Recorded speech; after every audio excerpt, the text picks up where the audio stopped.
அன்னையில இருந்து முதலாளியோட இடத்துல இருந்து அந்த பூஜையெல்லாம் ஆரம்பமாச்சு.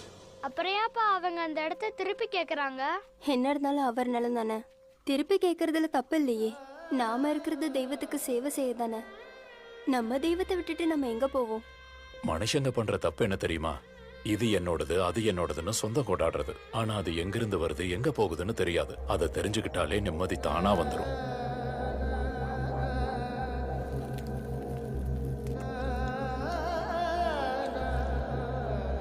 பாம்பேல இருந்து போதக்குள்ள பார்க்கறதுக்கு வந்து நல்ல பிரச்சனையை சீக்கிரம் முடிக்கணும். என்ன பேசுறியா நீ?